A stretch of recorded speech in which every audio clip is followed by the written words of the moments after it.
सहनाववतु सहनौ भुनक्तु सह वीर्यं करवावहै तेजस्विनावधीतमस्तु मा विद्विषावहै। ओम शांति शांति शांति। प्रथमा वृत्ति की 159वीं कक्षा।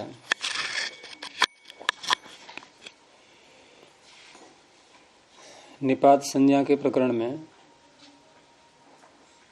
एक अन्य संज्ञा और जोड़ी जा रही है। पहले उपसर्ग संज्ञा को जोड़ा था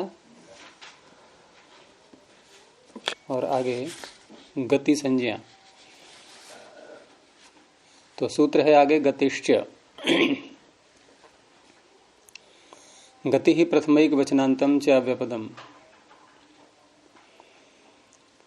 पीछे जिनकी उपसर्ग संज्ञा की गई थी, प्र आदि जो 22 शब्द हैं उनकी, उसको यहां भी ले लिया। तो प्रादयः क्रिया योगे गति संज्ञकाश्च भवन्ति। क्या से उपसर्ग और वो नहीं, चा से हाँ उपसर्ग संज्ञा तो पीछे हो ही गई। हाँ, वो निपात संज्ञा और चा कहने से गति संज्ञा को उसमें और समाविष्ट कर दिया। तो इस तरह से क्रिया के योग में जब ये आएंगे तो उपसर्ग संज्ञा, गति संज्ञा और निपात तो है ही। तो इस तरह से क्योंकि निपात संज्ञा में तो इन्होंने प्राग ईश्वराद कह करके उसका तो सब में समावेश होना ही है, क्योंकि प्राग ईश्वराद कह दिया है और अन्य संज्ञा साथ में होती जाएंगी। तो उपसर्ग संज्ञा होने का लाभ पीछे आपने देख ही लिया कि ऋणत्व आदि जो कार्य हैं वो हो जाते हैं। और गति संज्ञा का प्रयोजन, तो गति संज्ञा का प्रयोजन एक तो होता है समास करना,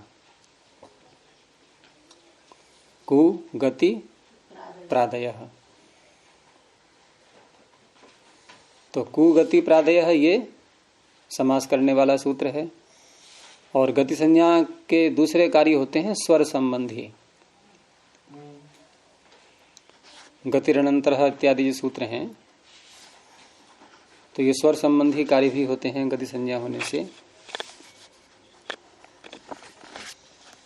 तो उदाहरण है इसका प्रकृत्य प्रकृतम यत् प्रकरोति। ये तीन उदाहरण देते हैं गति संज्ञा में। एक तो आएगा त्वा प्रत्यय को लेप करके, लेप तो हो ही जाना है, समास होगा तो। दूसरा आता है निष्ठांत का, और तीसरा यत शब्द को जोड़ करके। तो हर सूत्र में आपको ऐसे ही उदाहरण मिलेंगे ये, जहां तक ये गति संज्ञा का चलेगा। 78 संख्या तक जाएगा ये। प्रकृतम ये निष्ठा का हो गया, और यत प्रकरोति यत जोड़ करके, क्योंकि यद वृत्ता नित्यम वो सूत्र इत्यादि लगते हैं। तो प्रकृत्य में तो क्री धातु से क्त्वा प्रत्यय करके, और वहां गति संज्ञा जब इसकी की जाएगी क्रिया के योग में, क्योंकि क्रिया है ये, क्री क्त्वा धातु है क्री, तो वहां गति संज्ञा होने से कुगति प्रादय से समास हो गया है। और समास होने के बाद क्या होता है फिर, क्त्वा प्रत्यांत कोई शब्द हो तो समास होने के बाद समासे न पूर्वे क्त्वो ल्यप, इसे ल्यप हो जाना, ये उसका प्रयोजन है। तो क्त्वा को ल्यप होकर के ल्य का या प्रक्रिय। अब ल्यप प्रत्यय स्थानीवत भाव से, स्थानीवत होने से कृत संज्ञक है, क्योंकि क्त्वा प्रत्यय भी कृत संज्ञक था। और स्वयं स्वरूप से ल्यप पित भी है।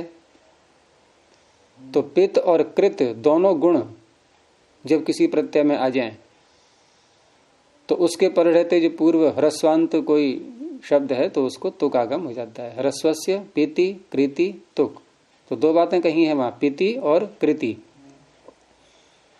पित भी होना चाहिए, कृत भी होना चाहिए। तो कृत है स्थानीवत होने से, पित है स्वरूप से। तो प्रकृत्य तकार और जुड़ जाएगा।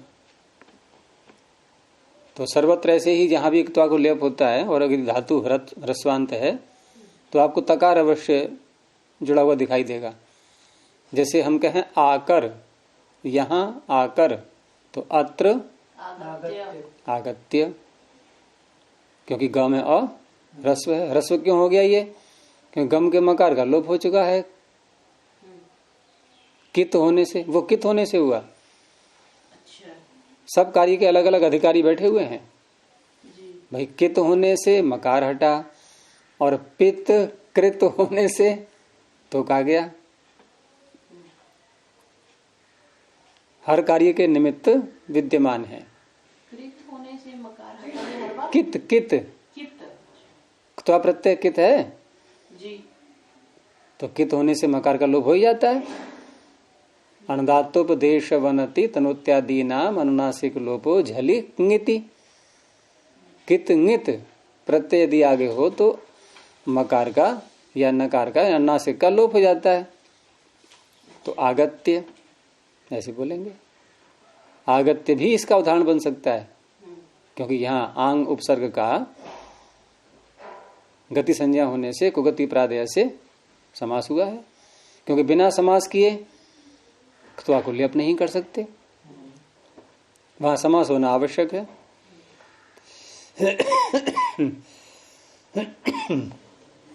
तो ये तो हो गया प्रकृत्य। दूसरा है प्रकृतम। गति संज्ञा का कहाँ से पता चलता है कि आपने कहा ना आंग को की गति संज्ञा होने से समास कर सके। गतिष्ठा ने गति संज्ञा कर दी। किस किस की करी?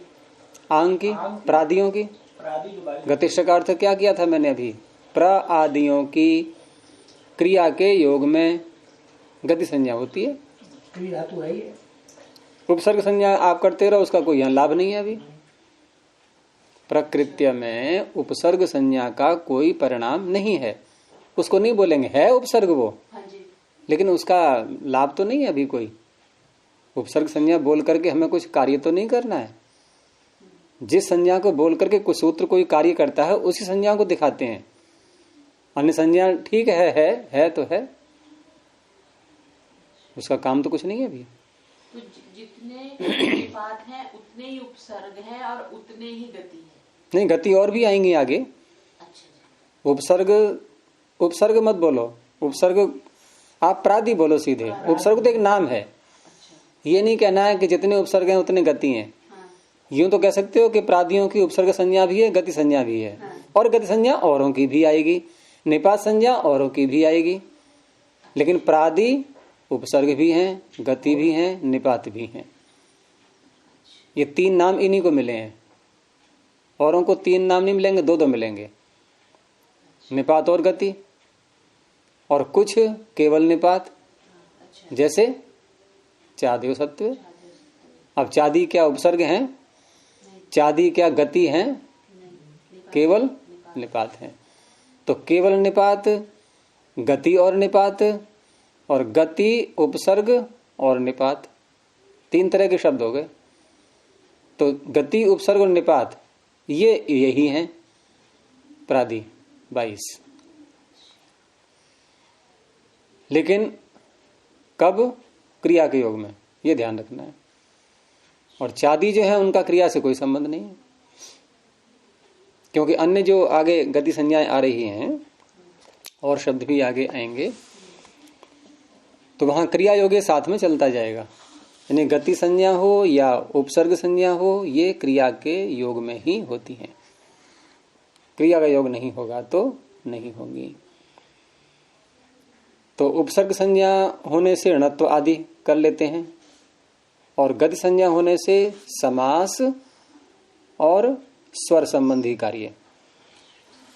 यहां समास का है ये प्रकृत्य। तो एक दिखाएंगे ये उदाहरण समास का, एक दिखाएंगे फिर आगे स्वर संबंधी, और तीसरा भी ऐसा ही।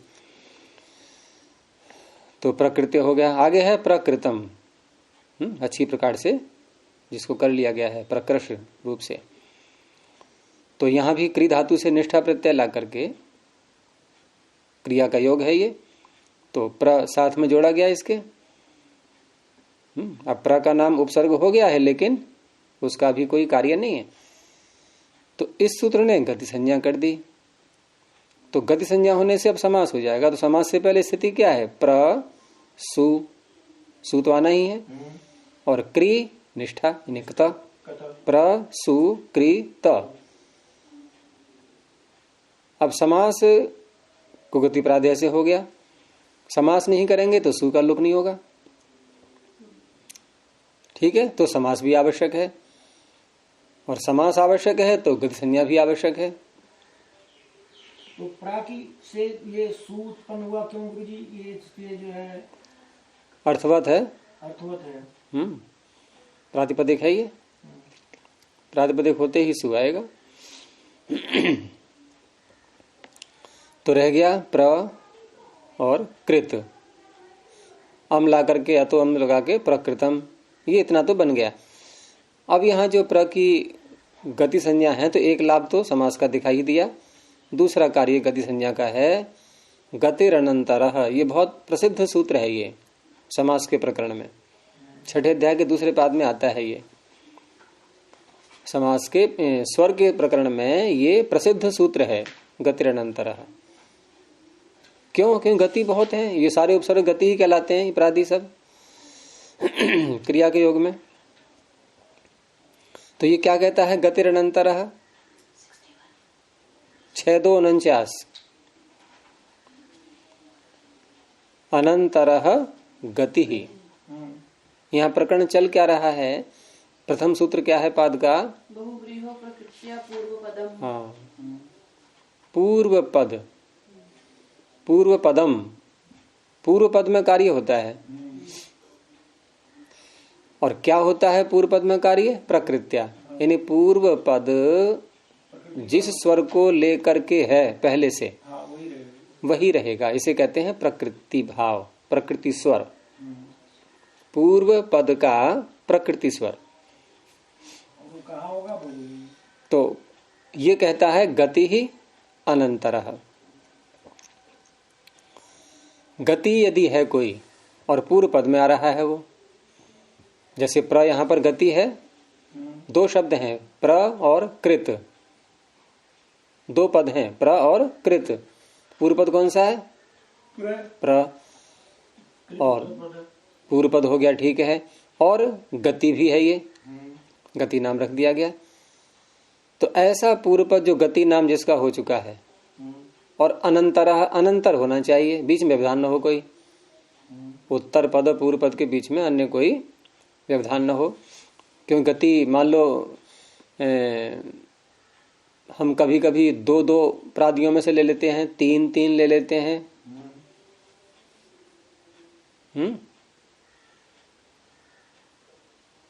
तीन तीन उपसर्ग दो दो के तो बहुत मिल जाएंगे, जैसे अभ्यवहार, अभी, अब। तीन तीन की भी प्रयोग में आते हैं, अभी शब्द ध्यान नहीं आ रहा है कोई। तो अनंतर गति पकड़ता है ये, जो उत्तर पद के निकट वाला गति है। मान लो यहां पर एक प्रादि और होता कोई, तो अनंतर गति को ही करेगा ये स्वर। इसलिए अनंतर शब्द बोला गया है। अगर दो दो तीन तीन गतियां हैं, दो या तीन तीन गतियां हैं, तो अनंतर गति का ये स्वर रखेगा। तो इसने कोई स्वर का विधान नहीं किया, इसने ये कहा, जैसे वो होता है ना स्टे ऑर्डर, स्टे ऑर्डर होता है, तो स्टे ऑर्डर देने वाला कोई नया ऑर्डर देता है, क्या करता है वो? पिछले वाले कोई यथावत रखना। जैसे प्राकृतम अगर होता तो प्रा और आ, तो आ का स्वर होता, तो आ का स्वर होता, प्रा का नहीं होगा। तो इसने यथावत रखा अनंतर गति को। यथावत रखा है तो हमें पहले ये समझना होगा कि प्र का स्वर होता क्या है, अर्थात इन प्रादियों का स्वर होता क्या है। तो प्रादियों का नाम निपात है, ये पता ही है आपको, और उपसर्ग भी नाम है इनका, है पिछले सूत्र से उपसर्ग संज्ञा भी है इनकी। तो निपातों का स्वर होता है निपाता आद्युदात्ता, ये फिट सूत्र। लेकिन निपात बहुत सारे हैं, उनमें से उपसर्गों को अलग छांट लिया गया। निपाता आद्युदात्ता है तो ये तो उत्सर्ग सूत्र हो गया। इसी के फिर आगे आता है उपसर्गाश्चाभिवर्जम, उपसर्गाश्च अभिवर्जम। उपसर्ग सारे ले लिए 22, उनमें से एक को छोड़ दिया। किसको? अभी को छोड़ दिया। तो अभी को छोड़ करके अन्य जितने भी उपसर्ग हैं ये उदात्त रहते हैं, ये इनका स्वाभाविक स्वर हो गया। उस स्वर को गतिरनंतर ने रखा ज्यों का त्यों। अगला सूत्र कौन से बोले गुरुजी? उपसर्गाश्चाभिवर्जम, ये 81 संख्या पर है फिट सूत्र में। फिट सूत्र में पाद है। आप क्या अष्टधाई में देख रहे हैं? ना गुरुजी, फिट सूत्र में खोला हूं। अच्छा, इसमें भी तो पाद है ना, प्रथम पाद, द्वितीय पाद, तृतीय पाद। हाँ तो वो वैसे हैं, लेकिन सूत्र संख्या देखेंगे आप, वो भी आ रही होगी। पादों का अलग अलग दीजिए। अलग दिया इन्होंने। हाँ। तो आप प्रथम पाद में कितने हैं, उसके आगे 81 पर पहुंचना है आपको। 81 पहुंचना है। 23 है, फिर 26 है। अब 23-26 जोड़ो पहले। 40 49 19 है, 49 और 19, फिर लास्ट में जाके बढ़ेगा तो 49 और 19 के आगे पहुंचेगा फिर ये। ये 49 हो गया 50 60 68 यहाँ इसी में आएगा। उपसर्गाश्चाभिवर्जम। हाँ, उपसर्गाश हो गया 13वां। तो अभी उपसर्ग को छोड़कर बाकी सारे उपसर्ग उदात्त होते हैं, तो प्र उदात्त रहा। तो गतिर अनंतर ने पूर्व पद प्रकृति स्वर रख के, यानी अनंतर गति का प्रकृति स्वर रखते हुए प्र को उदात्त ही रहने दिया। अभी को छोड़कर सारे उपसर्ग जो है उदात्त होते हैं। ठीक है। अब प्र हो गया उदात्त। तो प्र जब उदात्त हो गया तो स्वरों में ये नियम होता ही है कि उदात्त या स्वरित किसी को कर देते हैं तो शेषों का फिर कोई महत्व नहीं है। अनुदात्तम पदम एक वर्जम, एक को छोड़ दो, जिसको आपने उदात्त या स्वरित किया है तो बाकी सारे अनुदात्त। तो क्री और त ये हो गए अनुदात्त। उसके बाद फिर वही सूत्र लगता है उदात्तात अनुदात्तस्य स्वरितः। उदात्त के पास वाला जो अनुदात्त है उसको थोड़ा सा महत्व दिया जाता है। भाई पीएम की बगल में कोई बैठेगा तो उसका भी तो महत्व होता है थोड़ा सा। अब दूर बैठा है तो उसका थोड़े, निकट वाले का महत्व बढ़ जाता है। तो उदात्त के पास अनुदात्त बहुत सारे हैं, लेकिन एक बिल्कुल निकट है, तो कहा ठीक है भाई इसको स्वरित बना देते हैं। और स्वरित के आगे जो और हैं उनका तो बिल्कुल ही महत्व गया। वो अनुदात्त भी नहीं रहे, न उदात्त रहे, न स्वरित रहे, कुछ रहे। स्वरिता संहितायाम अनुदात्ता नाम एक श्रुति। भाई तुम सब एक हो, बिल्कुल एक जैसे रहोगे। अब कोई स्वर नहीं तुम्हारे लिए, कोई विशेष नहीं दिया जाएगा स्वर। प्रकृतम में अम किसे से गुरुजी हो गया था? अतो हम से सु को हम करके नपुंसक लिंग में अमी पूर्व से पूर्व रूप। गुरुजी तो फिर यहाँ पे प्रसुकृतम लेके आए तो प्रकृत्य में भी तो फिर सु आएगा, फिर उसका लोप करेंगे। हाँ, समास तो वहां भी होना है। दिखाते नहीं है सु, सब जगह आएगा सु तो। तो प्र उदात्त क्री स्वरित नहीं जी, क्री अनुदात्त। उदात्तात अनुदात्तस्य स्वरितः, अभी तो बोला था। उदात्त से आगे वाले अनुदात्त को स्वरित हो जाता है। तो प्र उदात्त क्री स्वरित और त हो गया एक श्रुति। क्री और त दोनों अनुदात्त थे पहले। हाँ जी। वो अनुदात्त कैसे थे? क्योंकि उदात्त के बाद अनुदात्त होते हैं ना। हाँ। उदात्त या स्वरित। अनुदात्तम पदम एक वर्जम। अनुदात्तम पदम एक वर्जम। एक जो निश्चित हो गया, उसके बाद जितने भी अनुदात्त होंगे, जितने भी होंगे सब अनुदात्त ही होंगे। तो मकार का क्या फिर स्वर होगा? एक श्रुति। मकार का स्वर आप ढूंढोगे? एक श्रुति। क्या व्यंजनों में स्वर होते हैं क्या? आप स्वर भी कह रहे हो, व्यंजन भी बोल रहे हो। अच्छा। पहले व्यंजन में स्वर तो लाओ, तब कहें भाई ये स्वर कौन सा स्वर है। उसकी भी एक श्रुति हो जाएगी, क्योंकि वो उसके पास बाद में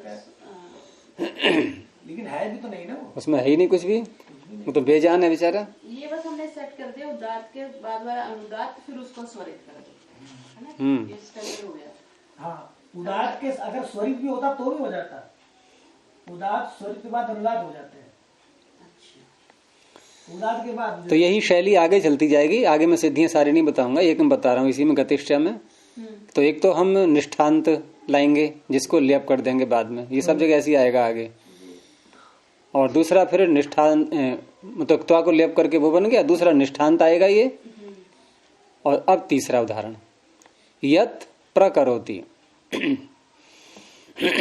आगे भी सब जगह ऐसी जोड़ते जाएंगे यत को। यत प्रकरोति का अर्थ क्या भाई, जो प्रारंभ करता है अच्छी प्रकार से। प्रकरोति, करोति माने करता है, ठीक है, लेकिन प्र लगा देने से क्या हो जाता है, प्रारंभ। करोति से पहले प्र लगा दें तो प्रारंभ अर्थ हो जाता है फिर। तो यहां भी करोति बनाएंगे क्री धातु से, लट लकार तनादि क्रिय उह, क्री को गुण और ऊ को भी गुण, तो करोति बन जाएगा इस प्रकार से। क्री को गुण क्री को कर, ऊ को गुण ओ, कर ओ ति करोति। अब उसके साथ में प्र को जोड़ दिया गया।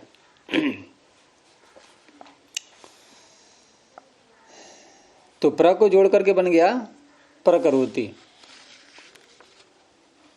अब यहां भी जो परिणाम आएगा इन संज्ञाओं का, तो पहले तो यत शब्द को और जोड़ा है इसमें साथ में। प्रकरोति में प्र तो उसी के साथ जुड़ जाएगा क्रिया के साथ में, यत को अलग से जोड़ा गया, तो यत प्रकरोति। अब यहां पर लिखने में गुरु जी एक ही रेखा के अंदर आएंगे ना, प्रकरोति, हाँ नहीं यत अलग रहेगा, यत अलग रहेगा ना, यत अलग रहेगा, यत अलग रहेगा। और यहां सूत्र 8वें अध्याय में है तिंग अतिंग, तिंग अतिंग 8-2-28 दूसरे पाद में। यहां भी स्वर का प्रकरण चलता है 8वें अध्याय में भी। ये क्या कहता है, तिंग अतिंग, अतिंग हम पंचमी है, अतिंग से उत्तर, तिंग अर्थात तिंगंत, ये अनुदात्त करता है पूरे को। अतिंग से उत्तर तिंगंत को अनुदात्त, क्योंकि यहां भी जो आ रहा है प्रकरण अनुदात्तम सर्वम अपादादौ, प्रथम पाद में ही है ये, तीसरे कॉलम में ऊपर को, अनुदात्तम सर्वम अपादादौ, ये इसका अधिकार चलता है। यानी जो भी अगले सूत्र स्वर करेंगे कहीं भी, तो अनुदात्तम सर्वम, वो पूरा अनुदात्त होता जाएगा। तो इस तरह से तिंग तिंग, इसने क्या किया, अतिंग से उत्तर तिंग को अनुदात्त कर दिया, यानी प्राप्त हुआ। अर्थात प्र से उत्तर करोति को, प्र क्या है, अतिंग, तिंगंत करोति है या प्र साथ में, प्र तो अलग है, प्र तो बाद में जोड़ा गया है, उपसर्ग नाम है उसका, ठीक है, निपात नाम भी है, लेकिन तिंगंत नहीं है, अतिंगंत है। तो अतिंग प्र से उत्तर करोति को अनुदात्त, पूरे को अनुदात्त प्राप्त हुआ। अब इसका अपवाद, इसी से आगे सूत्र एक छोड़ के देखो, निपातैर, बोले यद, यद के आगे यदि, हाँ हंत, हाँ, कुविन, कुवित, कुवित, नेच, न इत, न इत नेत, न इत नेत, हाँ, चेत, चेत, हाँ चन, हाँ, कश्चित, हाँ, कश्चित, यत्र, युक्तम। ये शब्द हैं सारे जो मैंने आपको अलग बुलवाए अभी। इनसे युक्त, इनसे युक्त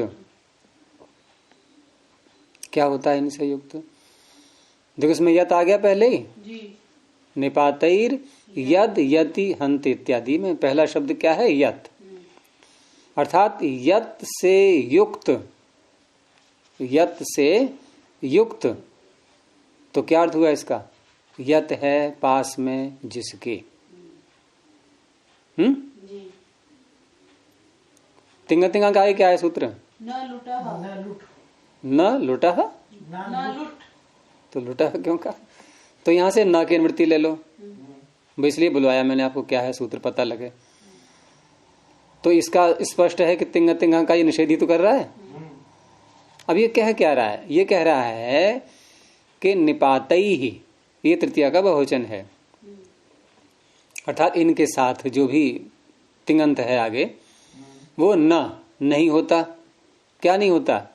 जो तिंगा तिंगा कार्य कर रहा है, अर्थात निपातों से उत्तर निपातों के योग में तिंगंत को निघात नहीं होता। निघात समझ में आ रहा है? अनुदात को बोलते हैं निघात। तो ये अतिगंत मतलब के आगे जो तिंग है उसको निघात, सर्वा निघात होगा गुरु जी? ये तिंग तिंगा करा रहा था। हाँ। तिंग तिंग सर्व निघात प्राप्त करा रहा था। हाँ। इसने कहा नहीं नहीं, रुको रुको, अभी अगर निपात साथ में है, जैसे प्र क्या है? ये प्र क्या है?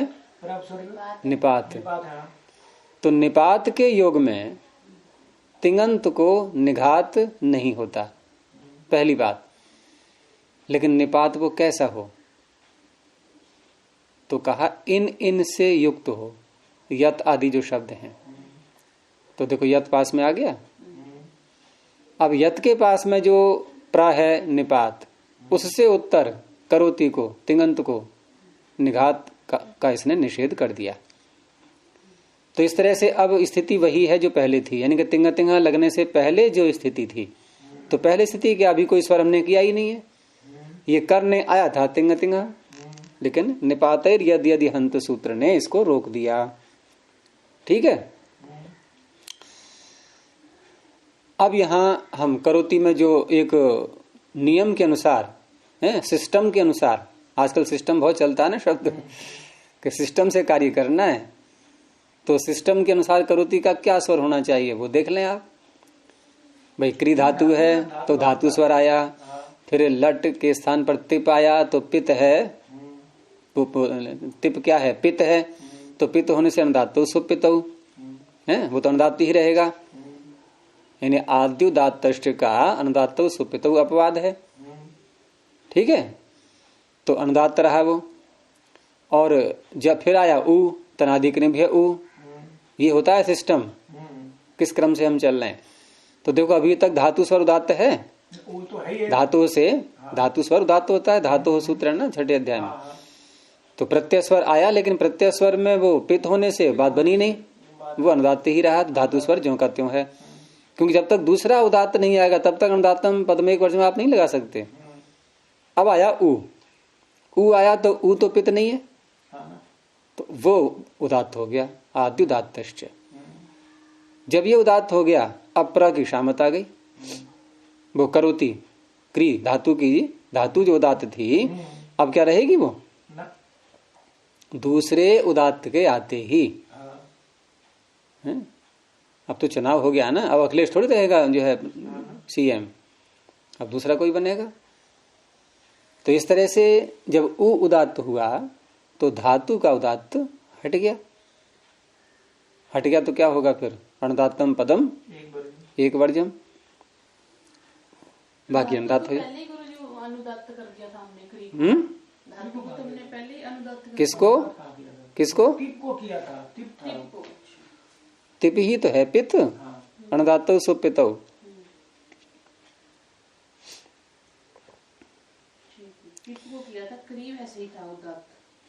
तो करोति में जो ओ है ये क्या है? उदात्त, प्रत्यय का ही तो ओ है ये।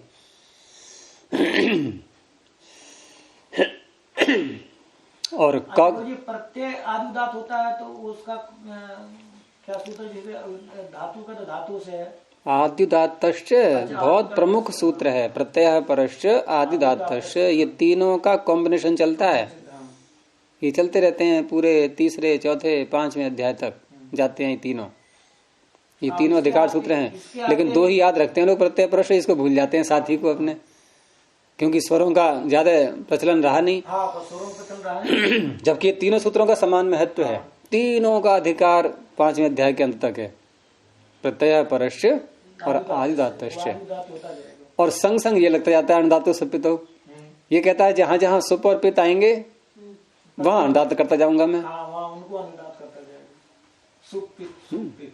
जैसे हम भोजन करते हैं और भोजन अंदर जा रहा है धीरे धीरे, तो बीच बीच में आपके भिन्न भिन्न रसायन जो है वो स्राव वो जुड़ते जाएंगे उसमें। सुप का गुरुजी वही सुअवजस वाला ही है ना? सुअवजस अमौजस वाले सुपितो में, हाँ सुप वही है 21 प्रत्यय। जहां इन्हें सारे प्रत्यय लेने होते हैं वहां स्वादी कहते हैं। ये पकार नहीं लगाते फिर वो। तो इस तरह से करोती में का अनुदात, ओ उदात और ती अनुदात पहले से ही था। अब रही बात ये प्र की, तो प्र का स्वर क्या होना चाहिए का भी अनुदात होगा, क्योंकि वो कर लेंगे बाद में। प्र का स्वर क्या होना चाहिए? देखो अभी हमारे सामने क्या है, का अनुदात, रो उदात, ती अनुदात। अभी और काम बाद में कर लेंगे। अब प्र का स्वर क्या है, तो वही फिर लगा दो, उपसर्गाश्च अभिवर्ज्यम। उपसर्ग निपात उदात होते हैं, इनके प्राप्त था ये। प्र जो है उपसर्गाश्च अभिवर्ज्यम से उदात प्राप्त था। अब गतिश्च सूत्र ने जो है इसने प्र की क्या कर दी थी, गति संज्ञा। तो अब यहां पर एक नई बात आ रही है सामने। देखो अभी तक जो स्थिति है तो प्र उदात था, उपसर्गाश्च अभिवर्ज्यम, ये अपना अधिकार लेकर के आया था। इधर धातु स्वर में देख ही लिया हमने, धातु स्वर को प्रत्यय स्वर ने बांध दिया था, वो उदात्त रहा। लेकिन प्र भले ही उपसर्गाश्च अभिवर्ज्यम से उदात्त प्राप्त था, परंतु इसका नाम गति भी हो चुका है। अब केवल उपसर्ग नाम ही नहीं है, इसका नाम गति भी हो चुका है। इधर तिङंत जो करोति पद है ये कैसा है, ये उदात्तवान है। करोति जो तिङंत पद है ये कैसा है, उदात्तवान, उदात्तवत। कैसा है ये, उदात्तवत है। इसमें उदात्त नहीं है करोति में कोई वर्ण है तो सही उदात। कौन सा, तो उदात्तवत हो गया ये। ऐसा तिङंत पद जो उदात्तवत हो, तो सूत्र आपका एक और आएगा अब, तिङि च उदात्तवती। ये सूत्र आज पहली बार सुनने को मिल रहा होगा आपको। तिङि च उदात्तवती, तिङि च उदात्तवती। ये कहाँ गुरुजी तिङि उदात्तवती? ये है 8-1-71 है वहीं पर स्वर प्रकरण में ही, 8-1-71। ये क्या कहता है कि उदात्तवती तिङि, उदात्त वाला तिंग परे रहते हैं, उदात्त वाला तिंग परे रहते। तिङि च उदात्तवती, तो उदात्तवान तिंग यदि परे होगा तो उससे पहले जो प्र आ रहा है यहाँ पर गति, इसको हो जाएगा अनुदात्त। ये है। अब जब इसको अनुदात्त हो गया तो अब उदात्त कौन सा है इस समय अभी तक, वही का वही वही है, बस इसके उदात्त को रोक दिया गया गति होने से। तिङि च उदात्तवती सूत्र ने इसको उदात्त नहीं होने दिया, इसको अनुदात्त कर दिया।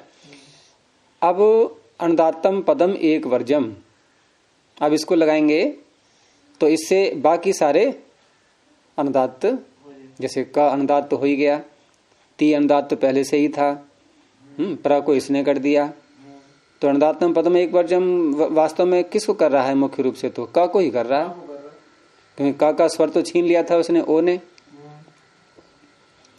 अब स्थिति क्या है, प्र अनुदात्त, क अनुदात्त, ओ उदात्त और ती अनुदात्त। अब वो लगा लो आप, उदात्तात अनुदात्तस्य स्वरितः, इससे क्या हो जाएगा, ती स्वरित। ये बनता है। ऐसे ही आगे बनते रहेंगे सब। ये इन आगे के सभी उदाहरणों में जहां भी यत शब्द जुड़ेगा तो तिंग तिंग से जो निघात की प्राप्ति होती है उसको निपातैर यद यदि हंत सूत्र रोकेगा, और उसके बाद उपसर्ग जितने भी हैं उपसर्ग खर यहीं पर है, आगे तो गति गति रह जाएंगे। यत जोड़ने से हमें क्या लाभ हुआ कि निपातर यदि हंत से तिंग तिंग से जो निघात प्राप्त हो रहा था पूरे करोती को, वो रोक दिया गया है यत जोड़ने से। यही है यत का लाभ यहाँ पर। तो ये क्रम आगे चलता जाएगा। प्रकृत्य प्रकृतम यत प्रकरोति।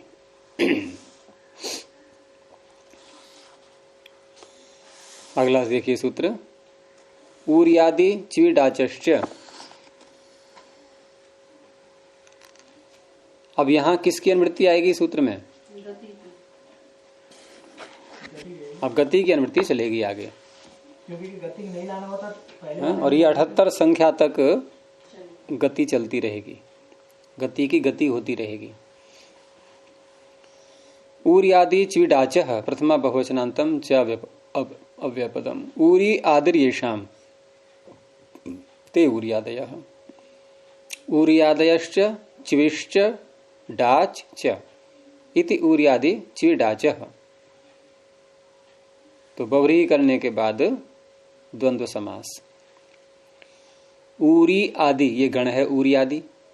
तो ऊरिया, उसमें पहला शब्द है ऊरी। किसे कहते हैं ऊरी? स्वीकार, स्वीकार करता है। ऊरी करोति, स्वीकार कर लिया। ऊरी कृतम, बड़ी ऊरी छोटी की मात्रा है, बड़ी की मात्रा है, दीर्घ हैं दोनों। तो ये ऊरी जुड़ जाता है क्री के साथ में, क्योंकि करना, स्वीकार करना, तो करना में तो क्री जोड़ेंगे ही। स्वीकार कर लिया, ऊरी कृतम, तो ऊर्यादि गण हो गया ये।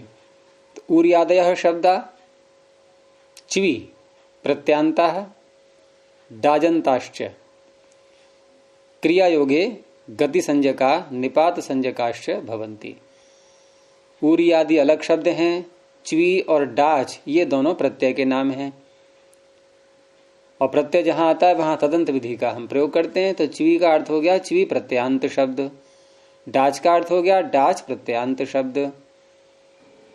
तो तीन तरह के इसने शब्द लिए जिनकी ये गति संज्ञा कर रहा है क्रिया के योग में। ऊरी आदि शब्दों की, और च्वी प्रत्यांतों की, और डाच प्रत्यांतों की। और प्रत्येक के तीन तीन उदाहरण बनते हैं। जैसे हम तीन उदाहरण लेंगे ऊर्यादि के, ऊर्यादि में से भी एक शब्द पकड़ के केवल ऊरी को, बाकी और जो आगे हैं ऊर्यादि गण में उनके साथ भी वैसा ही होगा। तीन उदाहरण लेंगे हम च्वी प्रत्यांत के, तीन लेंगे डाच प्रत्यांत के। ये तीन संख्या क्यों बन रही है? एक त्वा प्रत्यांत, एक निष्ठांत, और तीसरा यत शब्द को जोड़ करके ये चलता रहेगा। तो पहले ऊरी को लेते हैं। अब आप बिना ऐसी बनाओ उदाहरण, सिद्ध बाद में करना। आप निष्ठांत का बनाओ पहले, वो त्वा प्रत्यांत का, क्री धातु जोड़ के ऊरी कृत्य। अब निष्ठांत ऊरी कृतम। अब यत जोड़ के यत ऊरी करोति। बस यूं ही जोड़ते जाओ सारे 78 सूत्रों तक आगे, ऐसे ही। अब ऊरी कृत्य में ऊरी की गति संज्ञा होने से कुगति प्रादेय से समास हो जाएगा, त्वा को लेप हो जाएगा।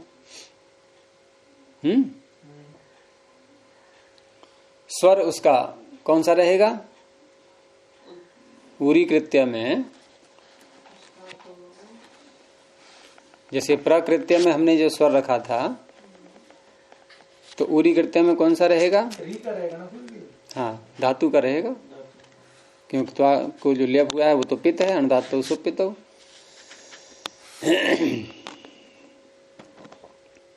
तो स्वीकार करके ऊरी कृत्य। ऐसे ही ऊरी कृतम, यहां भी ये निष्ठांत होने से और इसका ऊरी की गति संज्ञा होने से इसको उगति प्रादय से समास हो गया ऊरी कृतम।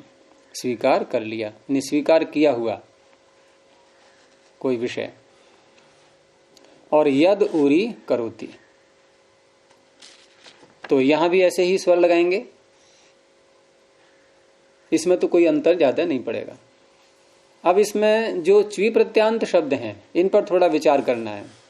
उरी आदि गण में जो शब्द आ रहे हैं उनमें तो आप उरी के आगे कृत्य, कृतम और करोति जोड़ते जाओ यत लगा करके।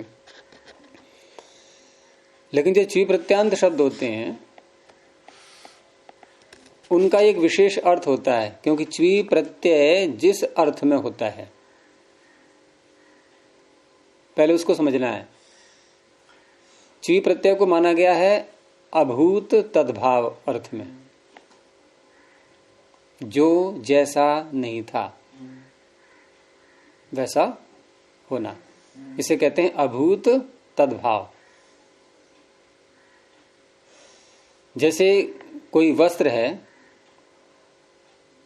और वो शुक्ल नहीं है, सफेद नहीं है, अब उसको सफेद बनाया जा रहा है, तो इसको हम विग्रह में कैसे बोलते हैं? अशुक्लम शुक्लम करोति। जो अशुक्ल है उसको शुक्ल कर रहा है।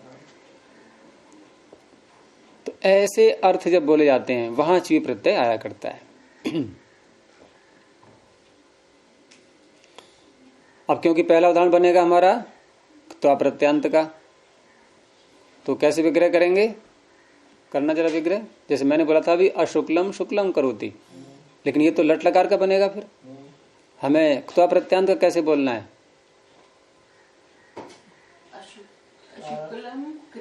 शुक्लम कृत्वा। हाँ बिल्कुल, बस हो गया, बस इतना ही बोलना है। अशुक्लम शुक्लम कृत्वा, और शब्द बनेगा लास्ट में जाके शुक्ली कृत्य। अब ये कैसे बनेगा वो देखना है हमें, इन च्वी प्रत्यांतों की सिद्धि कैसे होती है। तो अशुक्लम शुक्लम कृत्वा इस तरह से विग्रह किया। शब्द लाए केवल अभी शुक्ल, अकेला हमारे पास शुक्ल शब्द है अभी। और कृत्वा यानी क्री धातु को हमें जोड़ना है आगे इसके। तो 3 धातुएं हैं जो च्वी प्रत्यांत शब्दों के आगे जुड़ा करती हैं। क्री तो आपने देख ही ली, 2 और हैं भू और अस। जैसे यदि हम बोले अशुक्ल शुक्ल होकर तो शुक्ली भूय, क्री भू और अस। तो सूत्र है इसका प्रमुख सूत्र जो कि च्वी प्रत्यय करता है, 5वें अध्याय में आता है 4थे पाद में। कृ भुवस्ति योगे संपद्य कर्तरी च्वी 5 4 50। कृ भुवस्ति योगे संपद्य कर्तरी च्वी, यानी क्री भू और अस योगे, इनके योग में संपद्य कर्तरी, संपन्न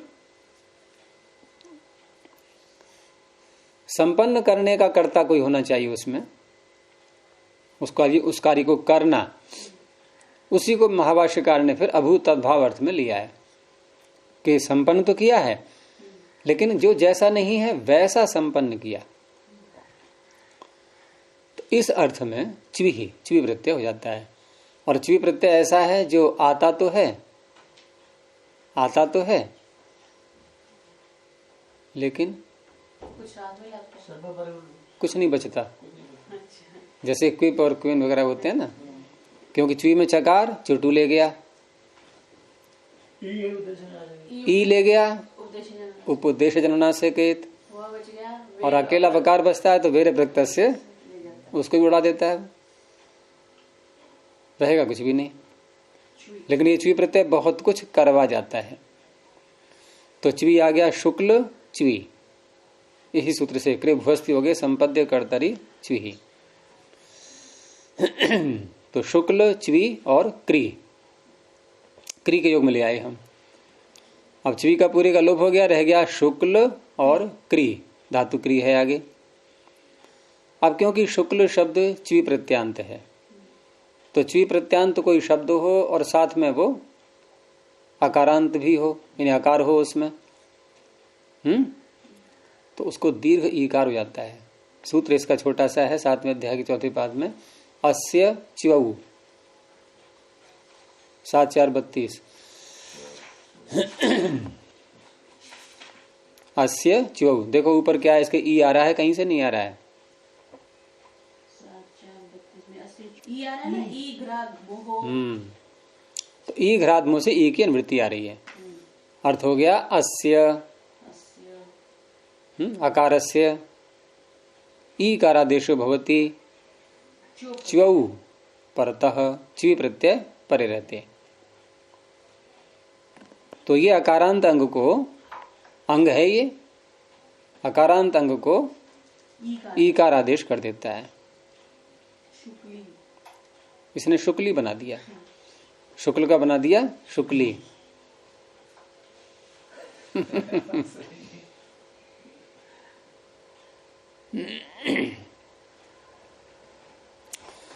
करण करण शब्द बहुत बोलते हैं ना लोग साथ में, और इधर शब्द कोई जोड़ देते हैं इधर,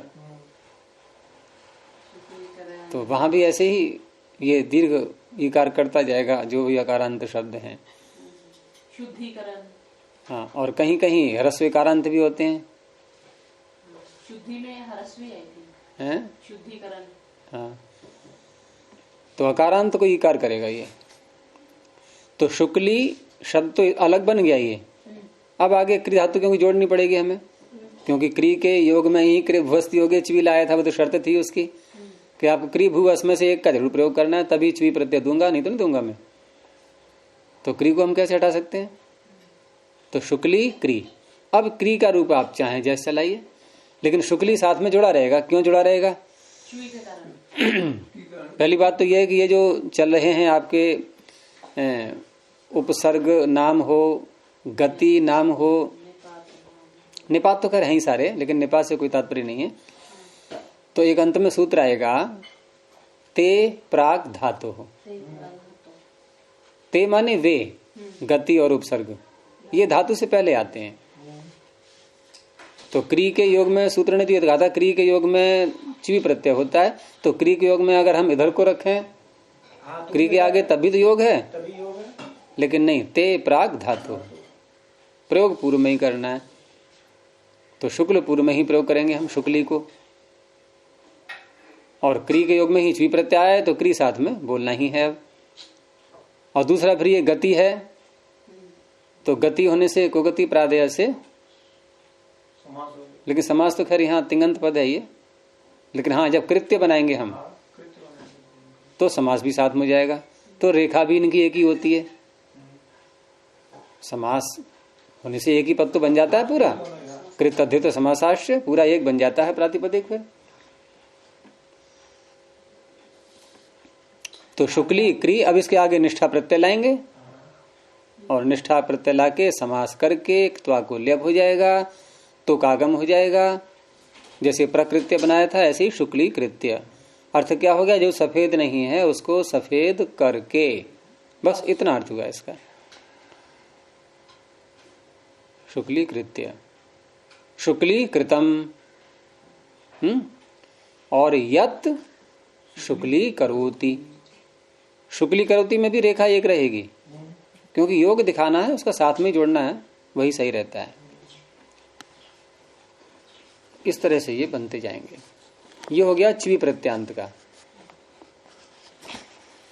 अब एक है इसमें डाच। तो डाच की सिद्धि पीछे आप पढ़ चुके हैं या नहीं पढ़ी है? डाजंत की सिद्धि पीछे पहले पाद के, पहले अध्याय के तीसरे पाद में आ चुकी थी 90 संख्या पर। 90 संख्या का जो सूत्र है कौन सा है? वाक कैसा? 90 का वाक कैसा है?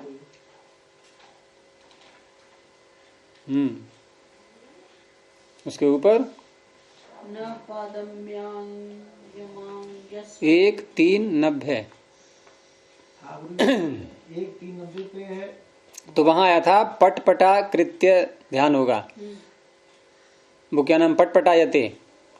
तो पटपटायते जो जैसे बनाया था वहां पर, तो ये जो शब्द है पटपटा यानी पटत पटत ऐसे करके, और फिर डाच करके टी भाग का लोप और उधर पहले वाले का पर रूप। तो पटपटा जो शब्द है ये है डाच प्रत्यांत, डाजंत, और डाजंतों की ये करता है गति संज्ञा। तो अब इसके आगे भी जोड़ दो वैसे ही, पटपटा कृत्य, पटपटा कृतम, पटपटा करोति। यत पटपटा। हाँ, यत पटपटा करोति। तो गुरु जी ये वाक्य कैसा ने क्या किया मतलब उसमें वाक्यशः में डाजंत शब्द से क्यश प्रत्यय, अच्छा लोहितादि डाजभ्यः क्यश, लोहितादि गण में आए हुए शब्द और डाच प्रत्यांत शब्द, लोहितादि डाजभ्यः क्यश, इनसे क्यश प्रत्यय होता है। तो क्यश प्रत्यय के बाद परस्मी पद भी करना है उनको विकल्प से, उसके लिए वाक्यशः है। तो डाच प्रत्यांत तो आएंगे ना उसमें, तभी तो क्यश मिलेगा, इसलिए वाक्यशः का उदाहरण बनेगा ये।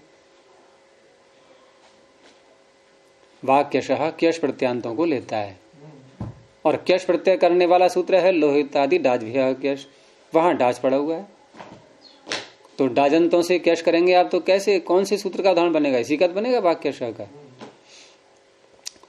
परस्मी पद करने के लिए विकल्प से। तो वहां दो बनते हैं उदाहरण, पटपटायति, पटपटायते, विकल्प से परस्मी पद करता है ये। तो इस तरह से उर्यादि च्वीडाचश्च, उर्यादि शब्द च्वी प्रत्यांत और डाच प्रत्यांत। अच्छा, यत पटपटा करोति का हम स्वर कैसे रखेंगे? जैसे करोति का स्वर तो वही रहेगा रो उदात्त प्रत्यय स्वर से। और बाकी फिर जितने भी हैं प ट प टा क और ती, ये सब अनुदात हो जाएंगे। और उदात्तात अनुदात्तस्य स्वरितः, वो ती जो है स्वरित हो जाएगा। इस तरह से इस बाकी सारे उदात्त हो जाएंगे, नहीं अनुदात्त, उदात्त तो एक ही होता है मुख्य। तो इसमें उदात्त क्या किया, क्योंकि अगले वाला उदात्त है। रो ओ वो उदात है बस प्रत्यय स्वर से, इधर पीछे वाले उदात है, आगे स्वरित हो गया वो। नहीं, आगे वाला तो अनुदात्त करती है ना, उदात को तो स्वरित होगा फिर बाद में। अंत वाला। हाँ ठीक है, फिर इतना ही रखते हैं। ये दो सूत्र हो गए आज। अब तो आगे जल्दी कर देंगे, ये गति संज्ञा के ये सारे, ये कुछ नहीं है। ये तीन तरह के उदाहरण सब में आते जाएंगे। प्रणव ध्वनि।